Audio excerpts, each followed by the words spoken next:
Olá amigos, mais uma vez estamos juntos para estudarmos o livro dos Salmos. Esse livro magnífico que nos traz diversas lições preciosas para a nossa vida.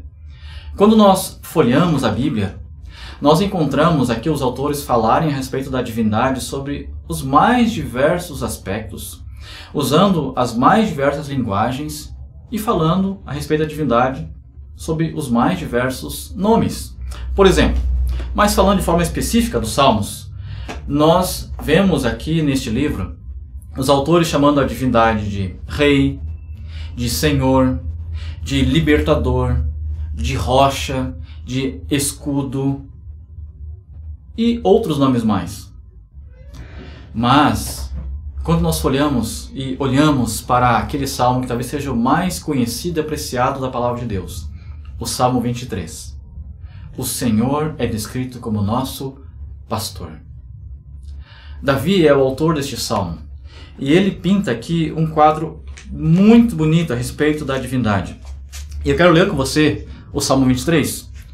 Davi assim nos diz: O Senhor é o meu pastor, nada me faltará. Ele me faz repousar em pastos verdejantes. Leva-me para junto de águas de descanso. Refrigera a minha alma, guia-me pelas veredas da justiça, por amor do seu nome. Ainda que eu ande pelo vale da sombra da morte, não temerei mal nenhum, porque tu estás comigo. O teu bordão e o teu cajado me consolam. Preparas-me uma mesa na presença dos meus adversários. Unges minha cabeça com óleo, o meu cálice transborda. Bondade e misericórdia certamente me seguirão todos os dias da minha vida, e habitarei na casa do Senhor para todo sempre. É lindo a maneira como Davi descreve a relação do pastor para com a sua ovelha. Davi entendia bem essa relação, pois afinal de contas, antes de se tornar rei sobre Israel, Davi era pastor de ovelhas. Então Davi entendia a necessidade que a ovelha possuía do seu pastor. Ele entendia que a ovelha precisava ser cuidada, guiada, alimentada. Enfim, a ovelha dependia 100% da pessoa do seu pastor. O pastor era aquele que conduzia as ovelhas em busca de pasto verdejante. E ao descrever essa busca, Davi aqui nos traz uma linguagem muito interessante. E deixa eu abrir um parênteses aqui. Você deve saber que o Antigo Testamento, quando ele foi escrito originalmente, ele foi escrito quase que em sua totalidade na língua hebraica. Apenas umas pequenas porções no aramaico. E quando Davi faz essa descrição do pastor, ele muda um pouco a ênfase como ele estava descrevendo todo o salmo. Só para você entender bem, quando Davi está falando da relação do pastor para com a sua ovelha, ele usa aqui a primeira pessoa. Ele diz ele, o pastor é ele. Então ele fala assim: ele me faz repousar em pastos verdejantes. É ele que me leva para junto das águas tranquilas. É ele que refrigera a minha alma. Ou seja, Davi está dizendo assim: quando a vida é tranquila, o Senhor é ele. Mas deixa eu te perguntar uma coisa. A vida do ser humano é sempre pasto verdejante? A sua vida que me ouve é sempre água tranquila? Você tem a sua vida sempre em refrigério? Eu não sei como é na sua casa, na sua cidade, mas eu moro em Porto Alegre. Já morei em alguns lugares do Brasil e por todos os lugares que eu passei, eu percebi uma mesma realidade. A existência do vale da sombra da morte. A existência de lutas, de angústias, de sofrimento, de problemas.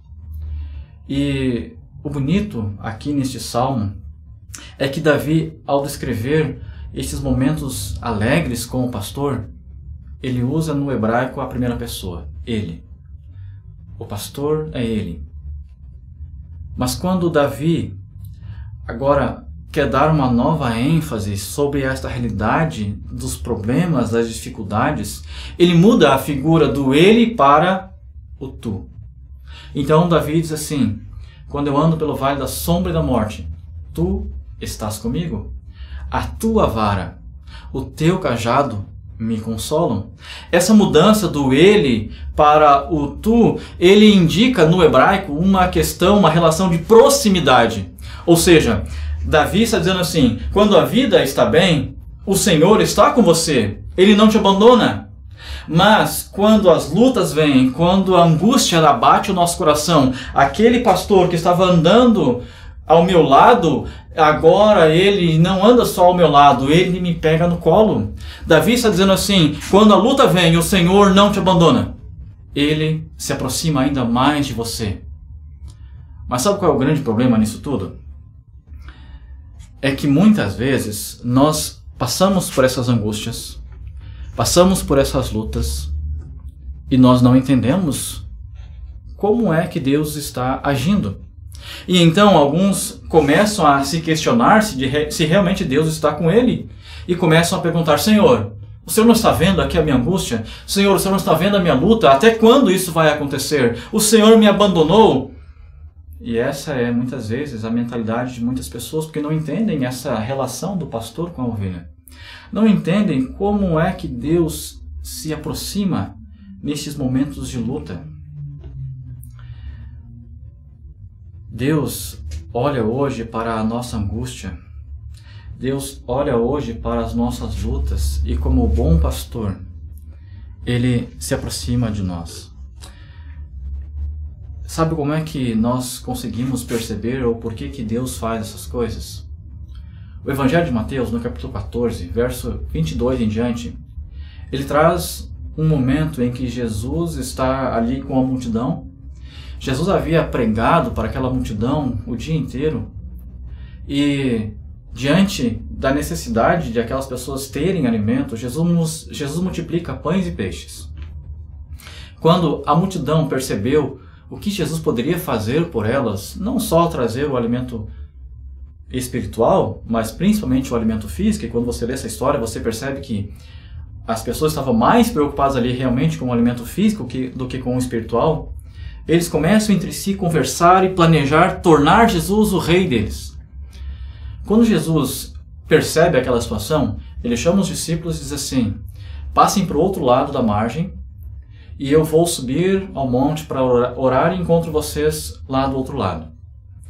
Os discípulos obedecem à voz de Jesus, entram no barco e começam a atravessar aquele lago. Acontece que o Evangelho de Mateus traz a descrição do que acontece quando aqueles discípulos estão navegando por aquele mar. O livro de Marcos, ele também relata esta história. E no capítulo 6 de Marcos, verso 47, diz que quando os discípulos estavam no meio do mar, uma grande tempestade os encontra. Os discípulos lutavam, eles oravam, imagino, eles faziam de tudo para sobreviver. Angustiados e aparentemente já sem saída, de repente eles olham e avistam, vindo em sua direção, um vulto. O susto deles foi tão grande que chegaram a dizer: é um fantasma? E aqui eu quero abrir mais um parênteses. Havia uma crença judaica na época que dizia que quando a pessoa estava à beira da morte, a morte enviava um mensageiro para buscá-la. Parece engraçado isso. Pessoas que seguiam a Deus com crenças totalmente fora da realidade bíblica. Mas o fato é que agora os discípulos observam aquela situação e pensam: a morte veio me buscar. É um fantasma. Então Jesus, para acalmar o coração dos discípulos, diz assim: fiquem calmos, sou eu. Pedro, em sua sempre características impulsiva, ele diz: olha, se é você mesmo, então permite que eu volte ao encontro caminhando por sobre as águas. E Jesus, então, permite que Pedro faça isso e mostra não só para Pedro, mas para todos que estavam ali, que ele era o grande Deus na pessoa de Jesus, o Deus Filho. Pedro começa então a caminhar por sobre as águas. Eu imagino Pedro descendo do barco de forma inicialmente duvidosa. Mas ele coloca o primeiro pé na água, percebe que não afunda, coloca o segundo, começa a caminhar, mas de repente o cenário muda e Pedro começa a afundar. Diante daquele quadro agora trágico, Pedro faz também um impulso, um pedido: salva-me, Senhor! Jesus então retira Pedro da água, o leva para dentro do barco e o censura por sua pouca fé.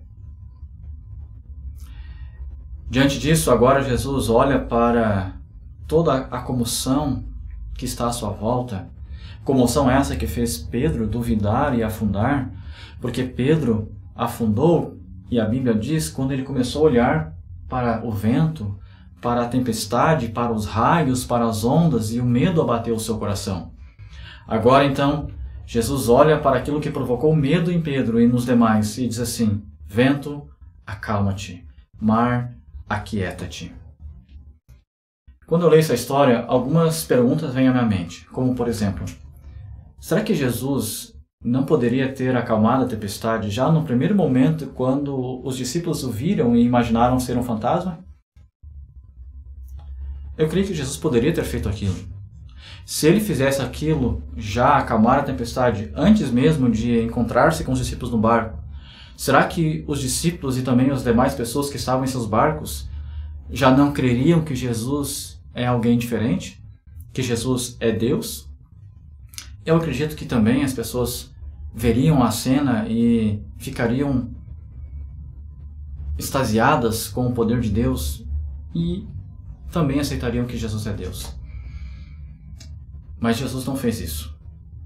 Jesus primeiro acalmou o coração dos discípulos, para que, uma vez tranquilizados, Jesus agora pudesse olhar para os ventos, para o mar e também os dissipasse.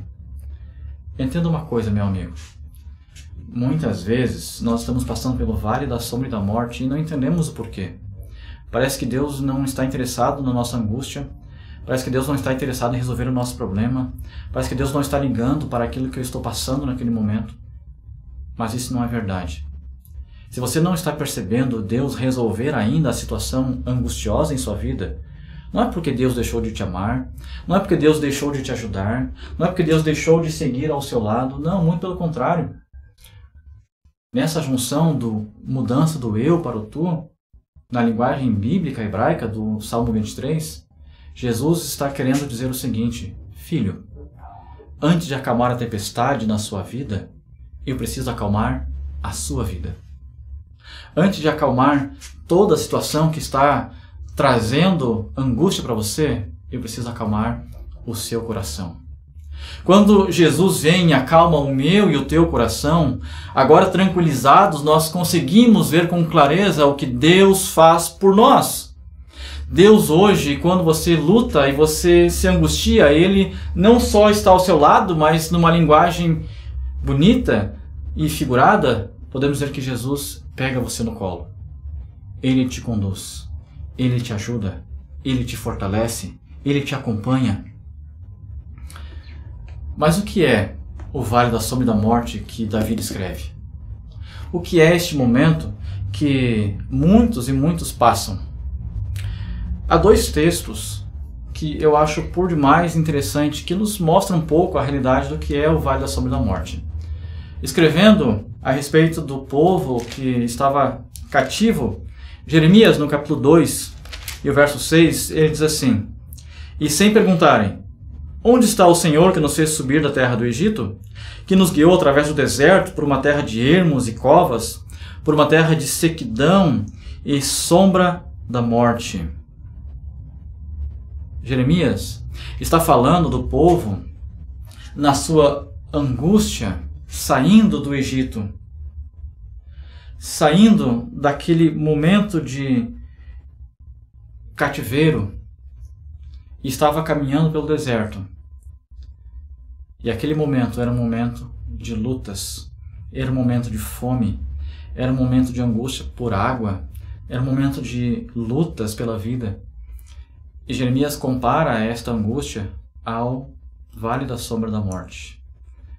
Então, se você hoje está passando por alguma necessidade física, você está sem trabalho, você está tendo que se alimentar com muita dificuldade, você está com alguma angústia muito grande na sua vida, essa é a descrição que a Bíblia fala do vale da sombra da morte. Você pode estar passando pelo vale neste momento. Mas no Evangelho de Mateus, capítulo 4, verso 16 e 17, mais uma vez nos é feita uma descrição deste vale. Aqui a Bíblia assim nos diz: o povo que jazia em trevas viu grande luz. E aos que viviam na região da sombra da morte, resplandeceu-lhes a luz. Daí por diante passou Jesus a pregar e a dizer: arrependei-vos, pois está próximo o reino dos céus. Jesus veio a este mundo com um propósito. A Bíblia nos diz em Lucas que ele veio buscar e salvar o que estava perdido.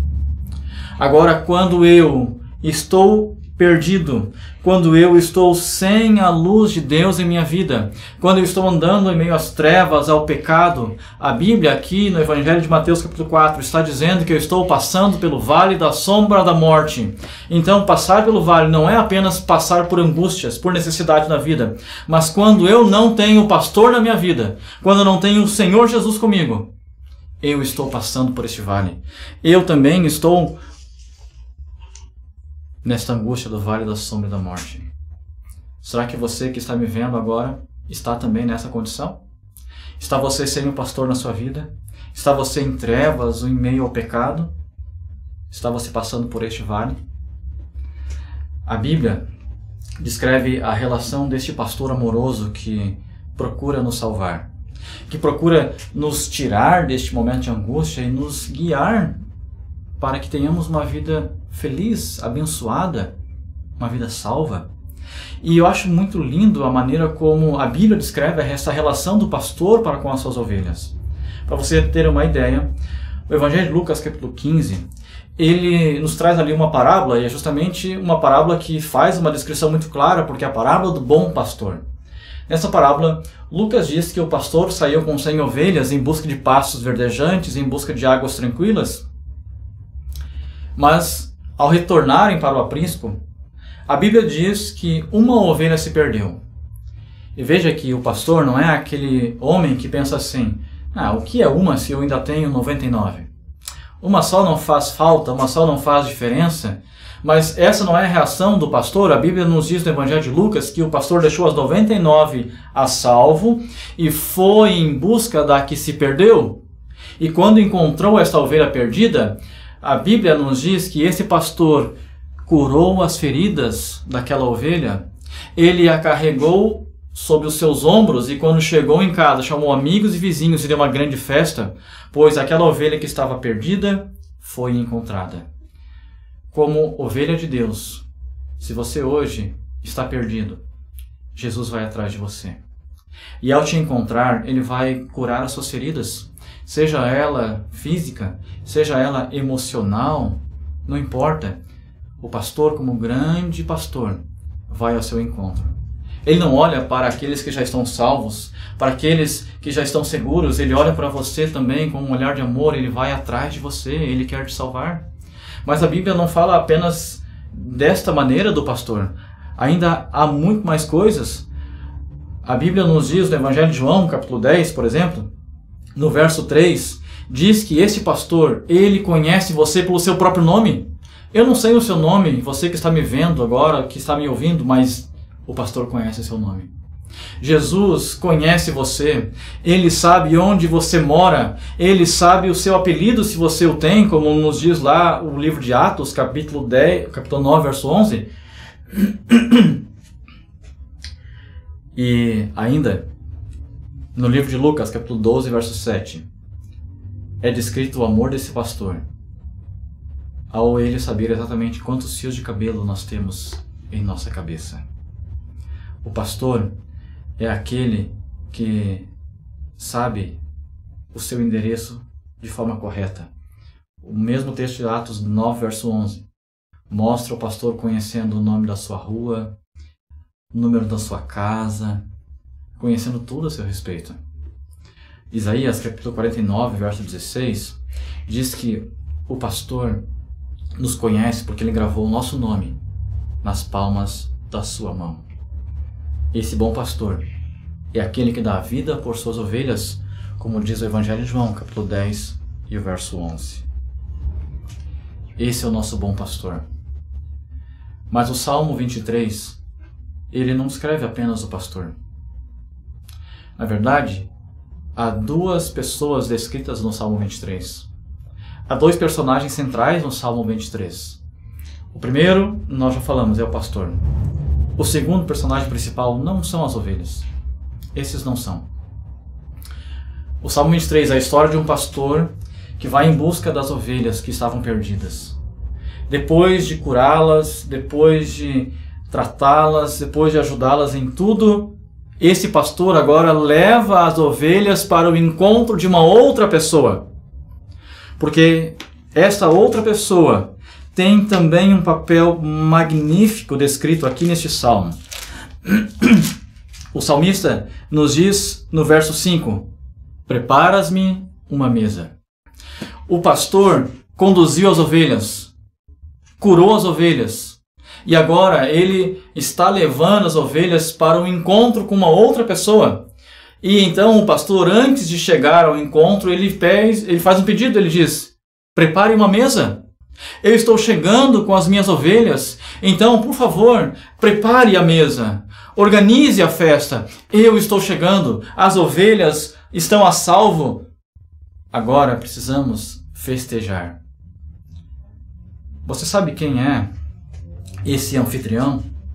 Esse que está em uma casa esperando o pastor chegar com as suas ovelhas? A Bíblia descreve esse anfitrião como Deus o Pai. Deus um dia falou com Jesus, o grande pastor, e disse: filho, vá ao mundo, dê a sua vida, resgate as ovelhas. Não é isso que diz João 3,16? Porque Deus amou o mundo de tal maneira que deu o seu Filho unigênito para que todo aquele que nele crê não pereça, mas tenha a vida eterna. Deus é o nosso grande Pai, que está à espera do pastor com as suas ovelhas. Mas onde fica esta casa? Onde fica este lugar que o Senhor está esperando o pastor chegar com as ovelhas? A Bíblia tem algumas descrições. Eu não vou ler o texto, mas você pode depois ler com calma. 2 salmos trazem uma bonita descrição de onde fica a casa do Pai. Se você olhar o livro dos Salmos, capítulo 65, verso 4, e também o livro dos Salmos, capítulo 27, verso 4, você vai ver aqui 2 descrições diferentes. Uma fala da casa do Pai no céu, e a outra fala da casa do Pai na terra. Ou seja, a casa do Pai no céu é aquela que Jesus disse para os discípulos em João 14: vou preparar-vos lugar, e quando eu for e vos preparar lugar, voltarei e vos receberei para mim mesmo, para que onde eu estou, estejais vós também. Deus tem uma casa no céu. Deus está preparando moradas, mansões para as ovelhas que ouvem a voz de Cristo, o pastor. Mas também Deus tem uma casa na terra, e esta casa de Deus na terra nada mais é do que a igreja. A igreja é o lugar que Deus preparou para que os seus filhos se encontrassem com Ele. A igreja é na figura que o apóstolo Paulo descreve no livro de Efésios, no capítulo 1, verso 23, como sendo o corpo de Cristo.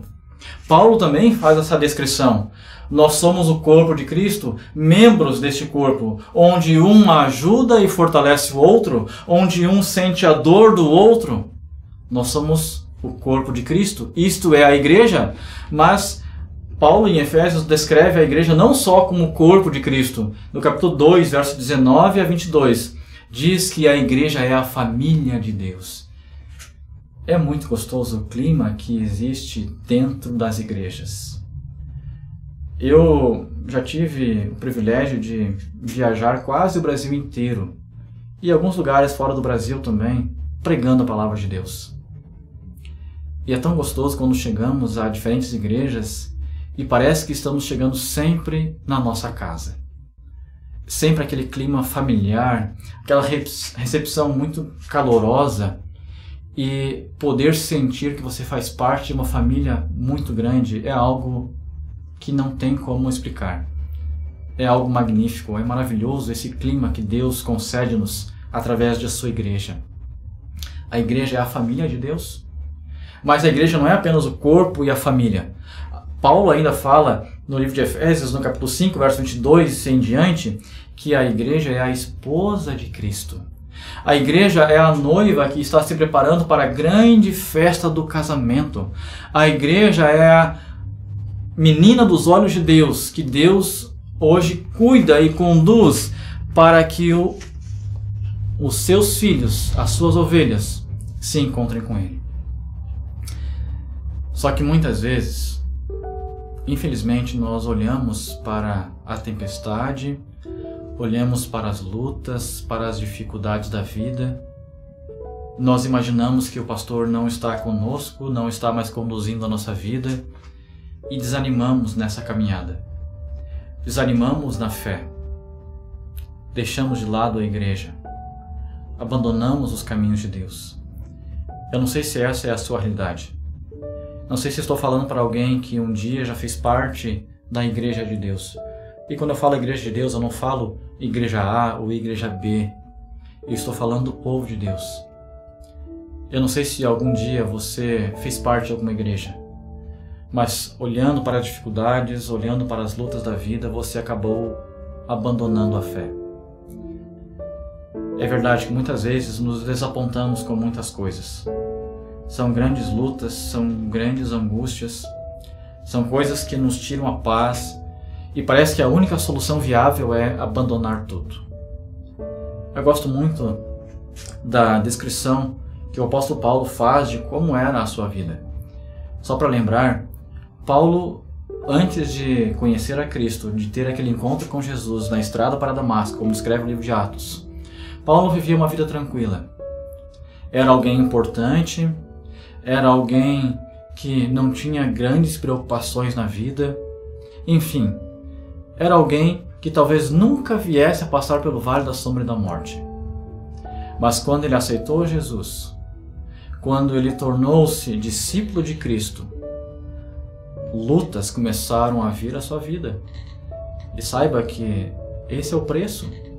Não que Deus tenha prazer em nos ver sofrer, mas Deus usa essas situações para nos purificar, para nos fortalecer, sempre lembrando que Ele está conosco, nos carregando no colo. Mas o apóstolo Paulo, no livro de 2 Coríntios, capítulo 11, verso 23 em diante, ele diz assim, falando dos seus sofrimentos, no verso 23 em diante ele diz assim: eu ainda mais, em trabalhos muito mais, em prisões muito mais, em açoites sem medidas, em perigos de morte muitas vezes. 5 vezes eu recebi dos judeus uma quarentena de açoites menos um. Fui 3 vezes fustigado com varas, 1 vez apedrejado, em naufrágio 3 vezes. 1 noite e 1 dia passei na voragem do mar.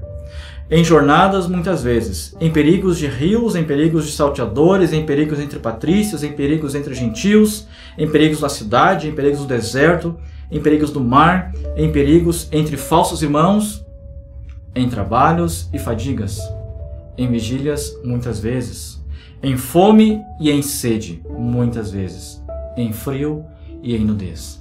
Paulo aqui está fazendo uma descrição de como foi a sua caminhada com Cristo. Paulo está dizendo, eu passei por muita coisa, eu enfrentei muita luta, eu passei pelo vale da sombra da morte, logo, se eu abandonar a fé, eu tenho razão. Veja que Paulo passou por tudo isso, quem sabe muito mais do que você e eu passamos. E Paulo olhava para Deus como seu pai, como um anfitrião que está em uma casa o aguardando chegar sob a condução de Jesus, o seu pastor.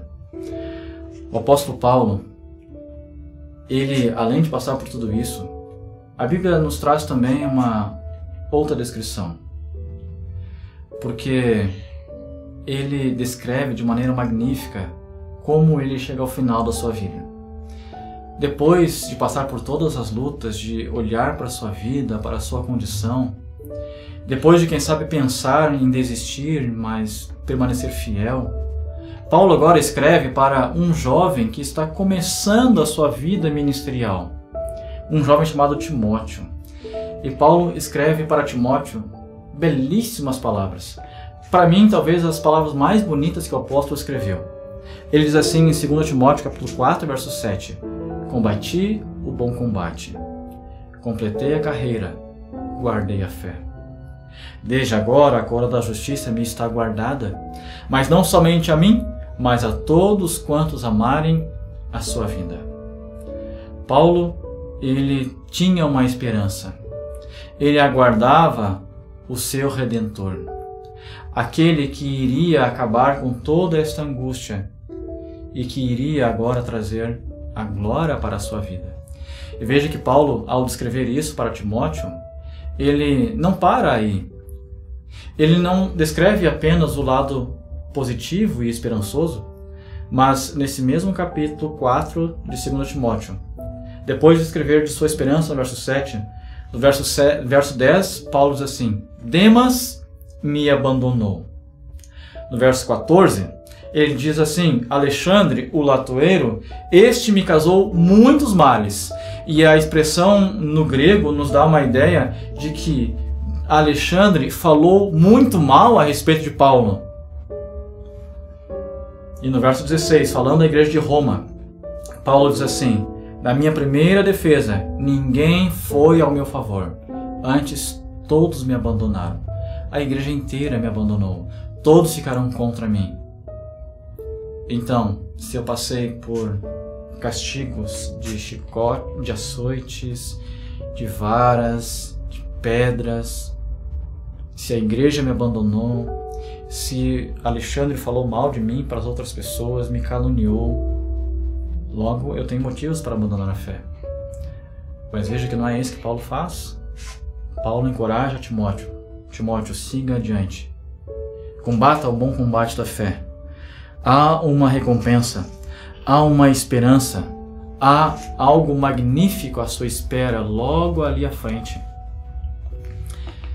Sabe que Deus é o nosso grande anfitrião. Ele está preparando uma festa. Pois Jesus, como bom pastor, ele diz assim para Deus o Pai: prepare uma mesa. E após preparar a mesa, Jesus, como bom pastor, ele faz um pedido: unja a minha cabeça com óleo. A unção nos tempos bíblicos acontecia em algumas situações especiais. Eu vou destacar aqui apenas duas delas.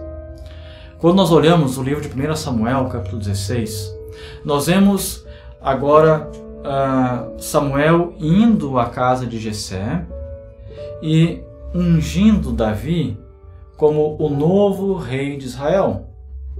Quando alguém subia ao trono, quando alguém era destacado para essa função toda especial de governar a nação, eles tinham sua cabeça ungida com óleo.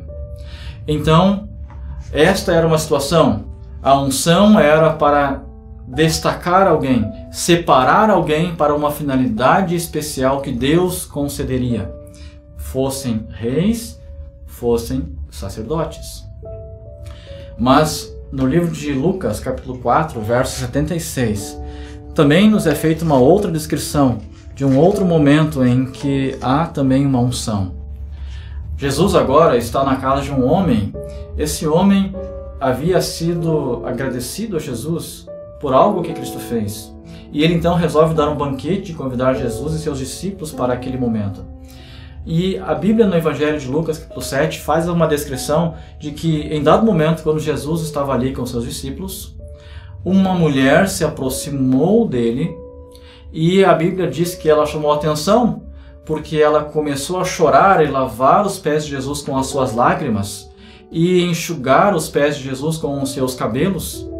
E a Bíblia nos diz que ela pegou um vidrinho com perfume e ungiu a Cristo. Aquela mulher estava agradecida por Jesus ter a salvo. ela estava louvando a Deus pela alegria da salvação. E ela ungiu Jesus. Agora, Davi, fazendo a descrição do pastor, o pastor diz assim: eu estou chegando com as minhas ovelhas. Prepare uma mesa. Prepare a festa. E quando nós olhamos o livro do Apocalipse, capítulo 19, nós vemos a descrição dessa festa. Um momento magnífico. Um grande banquete preparado. Apocalipse não descreve as cenas seguintes. E eu também não encontro na Bíblia o avanço dessa cena. Mas eu faço uso da minha imaginação e eu creio que Deus fará mais ou menos isso. Porque vai chegar o momento em que Jesus, como bom pastor, vai chegar diante de Deus o Pai e vai dizer assim: Senhor, aqui está o João, aqui está o Renato, aqui está a Maria, a Solange, o Felipe e assim por diante, todos os seus filhos, e vai dizer um a um: Senhor, a Vitória, a Rebeca, a Sara, lá na terra, passaram por muitos problemas. Em certo momento eles pensaram em desistir, ou em certo momento eles até abandonaram a fé, mas eles ouviram a voz do pastor.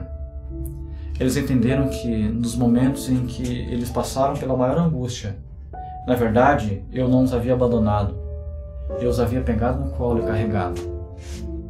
E agora eles estão aqui como um troféu para a glória de teu nome. E então, o livro do Apocalipse, no capítulo 2 e 3, traz algumas descrições de como vai ser a eternidade. E então, eu imagino neste momento, Deus em seu trono se levanta, vem e coloca uma coroa sobre a sua cabeça. Deus então te convida para sentar-se a esta mesa, participar desse grande banquete. E aí é que a minha imaginação agora entra em cena, porque eu imagino que Deus o Pai, Deus o Filho e Deus o Espírito Santo virão e ungirão a cada um dos salvos, dizendo assim: Filho querido, ovelha amada, você é muito bem-vindo aqui. Eu unjo vocês agora para uma nova realidade, para um novo reinado, o reinado eterno. Tem você o desejo de fazer parte dessa grande festa? Tem você o desejo de participar desse grande banquete? Eu não sei como é que está a sua vida. Eu não sei se você está passando pelo vale da sombra e da morte neste momento. Mas saiba que Jesus, o nosso pastor, está ao seu lado agora. Ele está olhando para você. Está segurando sua mão. Está dizendo: filho, minha filha, eu dei minha vida por você. Eu sarei as suas feridas. Acalme o seu coração e veja o que eu posso fazer por você. Se você se afastou da igreja, é hora de retornar. Se você ainda não segue nenhuma igreja, é hora de seguir. A igreja é a casa de Deus na terra, que vai te ajudar, te dar forças, ser a tua família, para você continuar nessa caminhada para chegar à casa do Pai no céu. Tem você esse desejo? Quer você participar da alegria do banquete do Cordeiro no céu? Se esse é seu desejo, eu convido você a orar comigo neste momento. Grande Deus, obrigado por teu imenso amor. Obrigado porque Jesus é o nosso pastor, nosso supremo pastor. Um grande pastor que nos conhece pelo nosso próprio nome. Um grande pastor que sabe o nosso endereço. Um grande pastor que está ao nosso lado neste momento. Jesus é o nosso supremo pastor, que deu a vida para que nós pudéssemos ter a eternidade. Conduza a nossa vida, Senhor. Fortaleça-nos em nossa fé, em nossa caminhada, e jamais permita que nos afastemos de Ti. Mas se neste momento alguém que me ouve estiver passando pelo vale da sombra e da morte, eu te peço, Senhor, que o resgate, que o restaure, que o fortaleça, que acalme o seu coração para que essa pessoa entenda o teu propósito em sua vida. E assim, grande Deus, conduza esta tua ovelha por teu aprisco aqui na terra, para que cheguemos com alegria ao teu aprisco do céu. Fortaleça-nos e um dia permita-nos participar de um grande banquete celestial. Tome a cada um em tuas mãos neste momento. Eu te peço agradecido em nome de Jesus. Amém.